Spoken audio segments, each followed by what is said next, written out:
Hoje, segundo domingo de maio, comemoramos o Dia das Mães. Não deixemos que perca a importância o mês de maio nos dois significados que vemos nele. Mês de Maria, mês da Mãe de Jesus, e também mês das Mães. Precisamos dar o maior cuidado e atenção ao dom da maternidade. Hoje vivemos muitas banalizações. Vai tirando aquele respeito e aquele valor que as coisas têm. E dentre estas está até a maternidade, que é uma coisa tão sublime e bonita, tão necessária e importante. Mas se começamos a ver aí nos meios de comunicação abertos, que não tem compromisso com valores, com princípios, onde tudo vai sendo instrumentalizado e banalizado, sucateado, infelizmente isso tem acontecido até com o dom da maternidade. E muitas pessoas vão se deixando influenciar, e quando vê, as coisas vão ficando difíceis. Jesus, ou na palavra de Deus, tem que, quando precisa-se de uma retaguarda de amor, qual o amor que fica? Depois do amor de Deus, só o amor de mãe. A palavra de Deus diz, ainda que uma mãe deixasse de amar o seu filho, ou seja, seria uma coisa impensável uma mãe que deixasse de amar o seu filho. Deus não deixaria de nos amar. Então, acima do amor de mãe, só o amor de Deus, que é pleno. E o amor de mãe é a participação no amor de Deus. Deus é amor. E só tem capacidade de amar, que amar não é da natureza humana, é dom. Não é da ordem natural. A ordem natural é a procriação. O amor é dom. Então, ser mãe não é só um ato de procriação, não é só um ato biológico. É um ato muito maior. É um dom de conceber um filho e cuidar dele. E vemos hoje como que as coisas nos meios de comunicação, nos programas de televisão, sobretudo, e na internet, vai fragilizando até isso que é mais sublime. Nunca vimos tantas mães por se verem fragilizadas num relacionamento afetivo, às vezes com homens que já não são os pais dos seus filhos.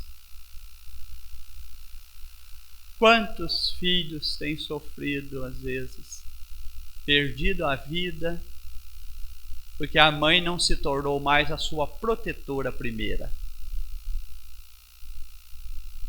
E tinha um homem consigo que não era o São José, que não era aquele, quando Deus, o Filho de Deus, veio ao mundo, veio pelo ventre de Maria como mãe, e Deus deu a São José a missão de ser esposo de Maria e pai de Jesus, ser o seu guardião e protetor. Muitas mulheres hoje estão pondo dentro de casa homens que não são pais dos seus filhos. E nem sempre esses homens se tornam pais afetivos de seus filhos. Quantas violências têm vindo daí? Quantas crianças têm sido agredidas e até perdido a vida, às vezes na presença da mãe? Isso é por quê? Pois nós vamos falar dos mandamentos. Um dos mandamentos é a família, a estrutura familiar. Na medida que você desmonta a estrutura familiar, tudo fica incerto. E digo para as mães é melhor e mais fácil ser mãe na graça de Deus e na base, na estrutura familiar. É muito difícil ser mãe avulso, como anda dizendo aí que dá certo. A propaganda diz uma coisa, mas a prática mostra outra. Estamos vendo uma propaganda aí que a mulher pode ser mãe avulso, sem constituir uma base familiar segura para o seu filho. Na prática não é isso que estamos vendo. Isso é uma propaganda falsa, que engana muitas mulheres. Depois elas vão ver a dificuldade do dom da maternidade.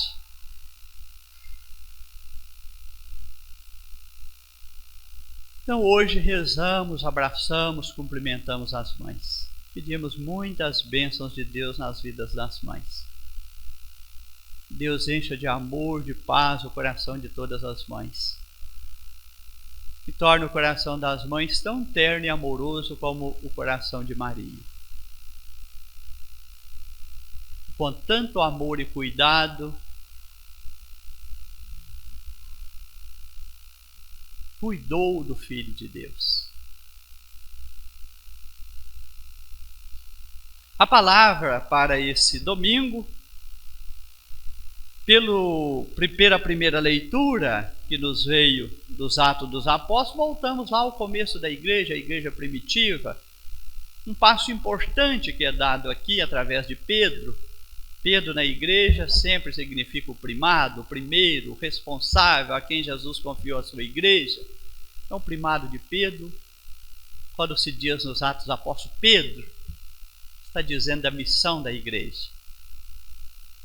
E de anunciar o evangelho a todos os povos. E aqui hoje diz que Pedro foi à casa de Cornélio, que era um pagão, e com ele foram alguns que vieram de origem judaica. Até então, ser cristão significava ser de origem judaica, ainda da casa de Israel. Mas Jesus não deu a missão à igreja de ficar só com o povo eleito, casa de Israel. Daqui Pedro vai dar uma nova compreensão. Os pagãos também são chamados à salvação em Cristo. Pedro fez uma pregação na casa de Cornélio. E enquanto Pedro fazia aquela pregação, que nós sabemos que ali ele anunciou o querigma, e a segunda leitura hoje traz através de João, temos o querigma no Novo Testamento, sobretudo nas cartas e nos Atos dos Apóstolos, de várias formas. Aqui hoje temos o querigma de João. Significa anunciar o amor que Deus tem por nós e a salvação em Cristo. É o que João está fazendo perante a primeira comunidade. Foi assim que o amor de Deus se manifestou entre nós. Deus enviou o seu Filho ao mundo para que tenhamos vida por meio dele. Com certeza Pedro fez essa pregação lá na casa de Cornélio. Deus enviou o seu Filho para que tenhamos vida por meio dele. E o querigma continua: nisso consiste o amor. Não fomos nós que amamos a Deus, mas foi Ele que nos amou.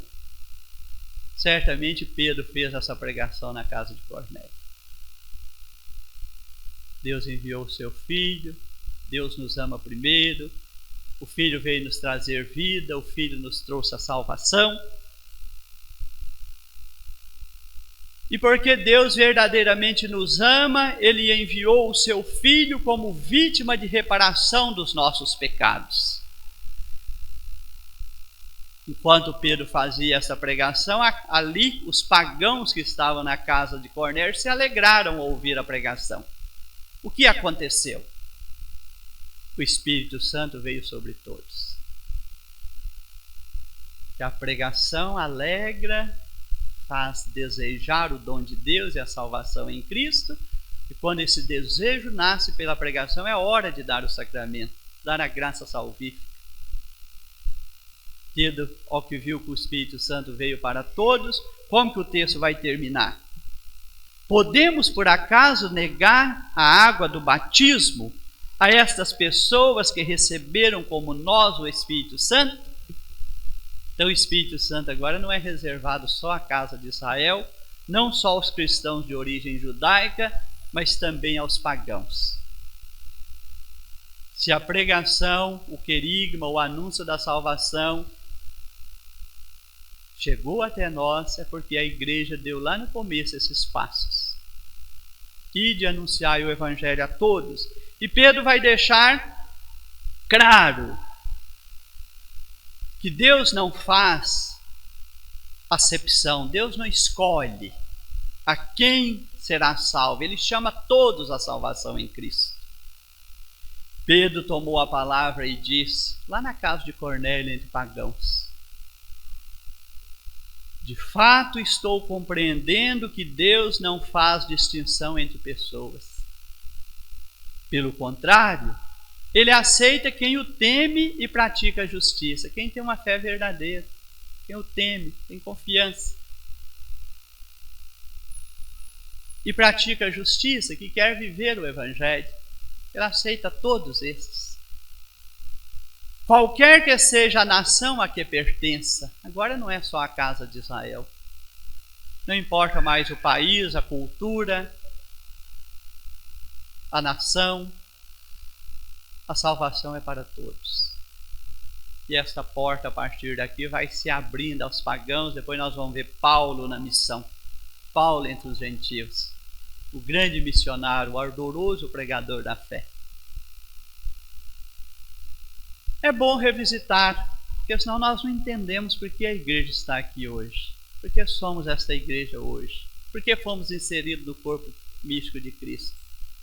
Porque o dom da salvação nos foi anunciado, querigma, o amor de Deus e a salvação em Cristo. E nós acolhemos esse anúncio. E assim recebemos a graça salvífica nos sacramentos. Nós, pelo Evangelho e a primeira leitura, estamos nesse belíssimo capítulo 15 de São João, traz a alegoria da videira. Jesus usou de comparação no domingo passado, hoje é continuidade. Quem acompanha as leituras bíblicas todos os dias da semana viu que a semana inteira tivemos repetição de textos do capítulo 15 de São João.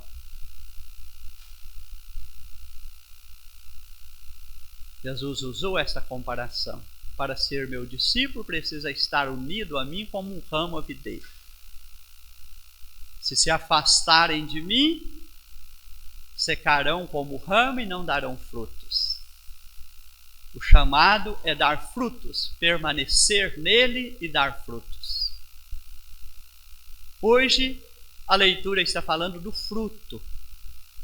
O final do Evangelho, o início da carta de São João, pede o fruto da vida cristã. Isto é o que vos ordeno, amai-vos uns aos outros. Não podemos ser uma igreja sem amor fraterno. Tem uma pregação de acho que é de São Paulo, salvo engano, ou de São Pedro, que cresça sempre mais o amor entre vós e para com todos. O cristão não ama só quem frequenta a igreja onde ele participa, ele ama a todos. Que cresça sempre mais o amor entre vós e para com todos, dentro e fora da igreja. O que São João está dizendo no início da carta é o mesmo que está a última frase do Evangelho. Isto é que vos ordeno, amai-vos uns aos outros. São João começa o texto hoje como? Amemo-nos uns aos outros. O que o bispo, o sacerdote deve fazer hoje? É o mesmo que João fez no começo da igreja, pegar a palavra do Evangelho e chamar a comunidade de fé a viver o Evangelho. É isso que nós fazemos hoje na pregação. Amemo-nos uns aos outros, porque o amor vem de Deus. E todo aquele que ama nasceu de Deus e conhece a Deus. Se fora da igreja aí nós não mostramos amor uns pelos outros, João diz: ainda não conheceu a Deus. Até frequenta a igreja, mas não conheceu a Deus. E ainda na carta de João, quem diz que ama a Deus a quem não vê, mas não ama o próximo a quem se vê, é mentiroso. E o amor de Deus não está nele. Então a nossa fé se completa no amor a Deus e no amor ao próximo.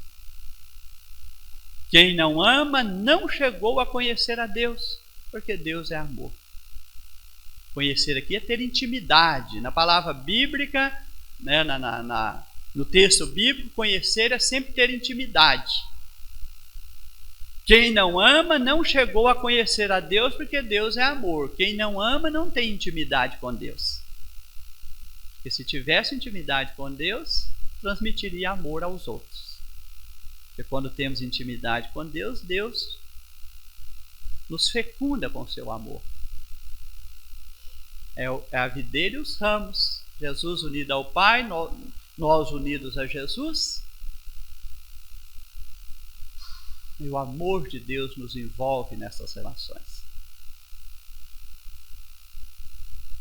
E aí, esse texto do Evangelho, Jesus vai falar então como dar frutos. Para dar frutos, nós precisamos nos sentir amigos dele, ter intimidade de amigo com ele. Se nós não tivermos intimidade de amigos, tivermos só uma relação superficial, nós não vamos dar frutos. Eu vos chamo amigo, que vos dei a conhecer tudo que recebi do meu Pai. Vós sois meus amigos, diz Jesus hoje. Vós sois meus amigos se fizerdes o que vos mando. Então, ter com Jesus uma intimidade de amigo. Amigos são confidentes, dá a conhecer, confia no outro. Então, nós somos chamados a ter essa relação de amizade profunda com Jesus, de intimidade verdadeira, sem reservas. O bom amigo participa, cede ao outro a sua intimidade. O outro, o amigo verdadeiro, se torna seu confidente. Jesus fala: eu vos dei a conhecer tudo que recebi do meu Pai. Jesus nos chama a ter essa relação com ele, de um amigo verdadeiro. Isso se mostra fazendo o que vos amo, o que vos mando, ou fazendo a minha vontade, que seria a mesma coisa. Você pode dizer: aquela pessoa é o meu melhor amigo, mas eu faço tudo para contrariá-la. A pessoa vai te considerar amigo? Não existe amizade assim. Quando eu tenho um amigo verdadeiro, eu faço de tudo para não desagradá-lo, para conservar a minha amizade com ele. É isso que Jesus está dizendo no Evangelho. Eu não posso dizer que sou amigo de Jesus, mas ele está ensinando uma coisa, eu estou fazendo outra. Estou fazendo tudo que contraria a sua vontade.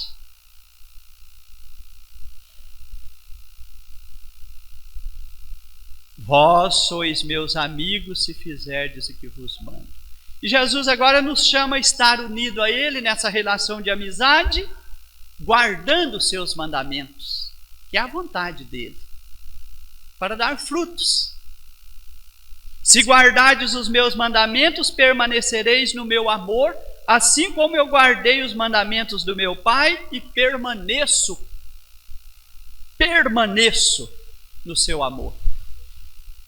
Se queremos permanecer na amizade e no amor de Jesus, somos chamados, ele nos pede hoje, guardar os seus mandamentos. Guardar aqui significa viver, praticar. E o maior fruto de guardar os mandamentos é que amemos uns aos outros, não com um amor superficial, mas com o mesmo amor com que Jesus nos amou. Este é o meu mandamento: amai-vos uns aos outros, assim como eu vos amei. Amar doando, se entregando como Jesus fez. Não é amar de forma superficial, mas de forma comprometida, como Jesus nos amou de forma comprometida e o vemos assim na cruz, a ponto de doar a vida. Não existe amizade verdadeira e amor verdadeiro dizendo assim: gosto muito de você, mas se precisar de mim, procure outro. Tem gente que tem amor e relação dessa forma. Enquanto está tudo bem, eu gosto de você. Se surgir alguma dificuldade, procure outro. Isso é superficialidade de relações. E às vezes isso acontece até entre casais. Quando está bem, temos um grande amor um pelo outro. Vieram dificuldades, eu começo a repensar se gosto de você, se tem amor por você. O amor se prova, sobretudo, quando surge alguma dificuldade. Só o amor verdadeiro supera conflitos, dificuldade e perdoa. E o amor que Jesus nos ensinou é este. É o amor que se doa quando as coisas se tornam difíceis. Guardar os mandamentos, para assim darmos frutos. Vou dizer os mandamentos de forma muito simplificada, incluindo o Dia das Mães. Os mandamentos chamamos de decálogo, 10. Mas não basta saber como uma tabuada. Mais importante é saber o sentido, o significado, como colocar em prática. E nessa perspectiva são resumidos a 8, e Jesus até sugere 2, que é só amor a Deus e amor ao próximo. Esses são os mandamentos que Jesus nos ensinou. Guardar, sereis meus amigos se guardardes meus mandamentos, é que permanecereis em vós. Em mim, como eu guardei os mandamentos do Pai e permaneço nele. Amor a Deus, 3 mandamentos. Amor ao próximo, 7. Por isso São João diz: quem diz que ama a Deus que não vê e não ama o próximo a quem se vê, é mentiroso. Porque o desafio de amar o próximo é grande. 2 para amar a Deus, 3 para amar a Deus, 7 para amar o próximo. No amor a Deus inclui pôr Deus em primeiro lugar na nossa vida,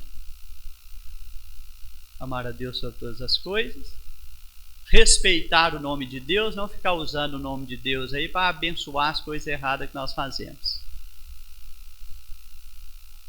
Então vamos primeiro, se coloquei Deus em primeiro lugar na minha vida, vou também agir escutando a vontade de Deus. E se eu fiz coisa errada, eu vou assumir que eu fiz sem Deus. Não é falar que depois Deus, pedir a Deus para ficar retocando. Então vamos pôr Deus à frente e fazer as coisas certas. Não usar o nome de Deus em vão. O que eu fiz sem pedir a bênção de Deus, sem ouvir a Deus, as consequências virão. E não foi Deus que pôs isso, não. É consequência das minhas ações, do uso errado da minha liberdade. Não tomar o nome de Deus em vão, para justificar coisas erradas do mundo. O mundo está assim não é porque Deus quer, não, é porque as pessoas estão distanciando de Deus, da sua palavra, colocando seus interesses acima de tudo, e aí o mundo começa a dar errado. Respeitar o nome de Deus, respeitando tudo que Deus criou e ama. Quando eu prejudico uma pessoa, quando eu estrago o meio ambiente, eu ofendo a Deus, ofendo o nome de Deus. Eu ofendo o nome de Deus numa pessoa, eu ofendo o nome de Deus na natureza, que é a criação. Não tomar o nome de Deus em vão. Depois ter tempo para cuidar da espiritualidade, guardar domingos e festas.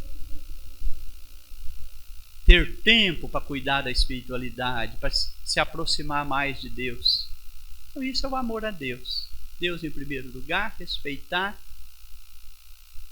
e ter tempo para a espiritualidade. O amor ao próximo começa, depois sai do amor a Deus. O que é sagrado? Sacralidade da família. Homem e mulher os criou para constituir família, crescer e multiplicar. Para que homem e mulher se unam e sejam uma só carne. E dessa união íntima, profunda no amor, possam gerar filhos. É o mandamento da família. O núcleo, honrar pai e mãe. Tem um casal que vive unido, educando bem seu filho, vai ter como resposta o amor desse filho. Esse filho vai aprender a amar e respeitar os pais. Para quando se atrapalha tudo na família, até o filho perde as referências. A família é feita do amor do casal, do amor entre pais e filhos, do amor entre irmãos. As relações familiares, aqui representadas em honrar pai e mãe. É respeitar e amar a família. Ter amor pela família. Não é sair aí destruindo a família, colocando tudo de ruim dentro de casa. Depois que sai da família, o que é importante? A vida. A vida hoje está aí tão fragilizada. Não matar. Não matar desde a concepção. Tem umas mentalidades abortistas aí. Não matar desde a concepção até a morte natural. Cuidar bem de todas as pessoas, desde a concepção até a sua morte natural. Não matar. Então hoje estamos perdendo essa sacralidade da vida.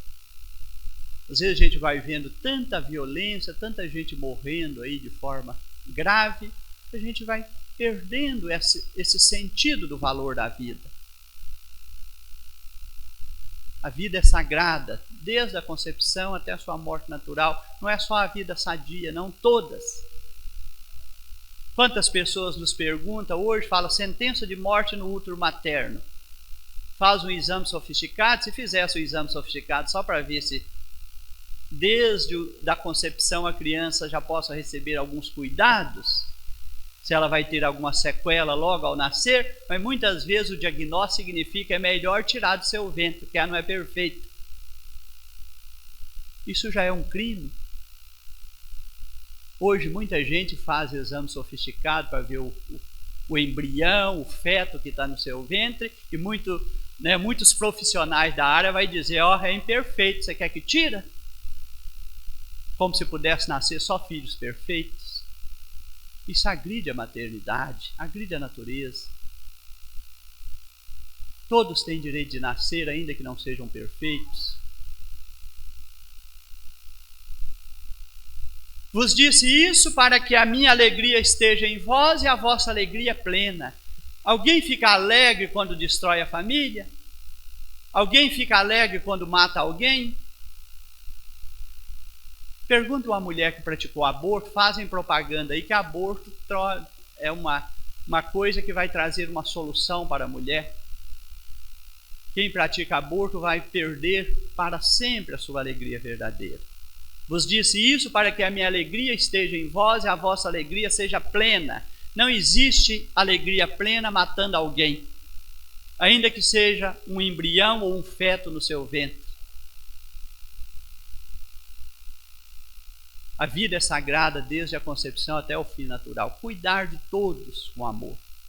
Por mais que tenha dificuldades aí a enfrentar. O amor é capaz de enfrentar e superar dificuldades. O amor não é seletivo. Isso é uma funcionalidade que vai entrando no mundo.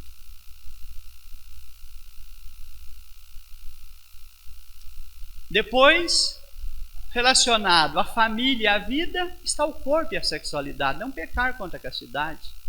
Vemos aí hoje a sexualidade desprezada, banalizada. Muita gente vivendo uma sexualidade sem compromisso com nada, avulsa, só na base do erotismo, do prazer momentâneo.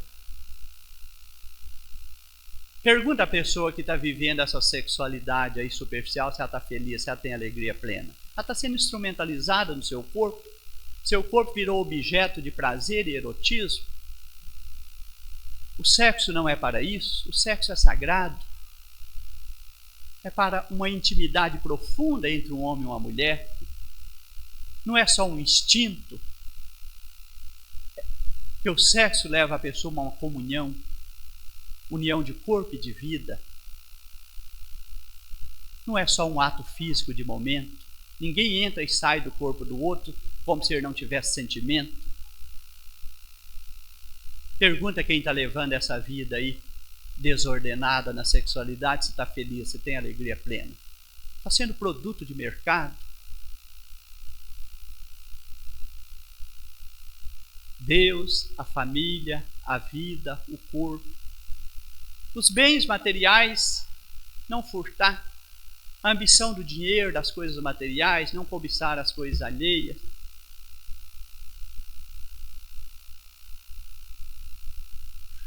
Quando o dinheiro passa a ser mais importante que as pessoas, a ambição do dinheiro está acima de tudo. Aí começa essa sociedade que está aí desigual e violenta. Que a vida o dinheiro está sendo mais importante do que a vida das pessoas. É o 7º mandamento. O 8º é a verdade, não levantar falso testemunho. Seja verdadeiro, sincero, viva o mandamento que o Senhor ensinou. Fale a verdade, seja sincero. Você quer ter alegria plena? Pergunta quem mente e passa os outros para trás se ele tem alegria, se ele é feliz. Ninguém é feliz mentindo. Ninguém é feliz sendo desonesto. Apenas vai viver alguns excessos. Achando que passou o outro para trás, mentiu, fez uma coisa boa. Depois a consciência vai pesar. Que a consciência nunca nega o erro e o mal que fizemos. Ela tem percepção disso. Por mais que podemos querer negar isso. Mas no nosso silêncio, a consciência diz o mal que nós fizemos. Que Deus nos deu essa percepção. Isso são os mandamentos. O que é que Jesus quer de nós? Produzir frutos e que a nossa alegria seja plena. Que a nossa alegria seja plena. Esta é a vontade de Jesus, que nos chama a ser seus amigos. Eu vos disse isto para que a minha alegria esteja em vós e a vossa alegria seja plena. Sendo amigo de Jesus, acolhendo, vivendo seus ensinamentos. Que Deus assim nos ajude a fazer esse caminho como seus discípulos, dando fruto de amor uns pelos outros. Assim seja.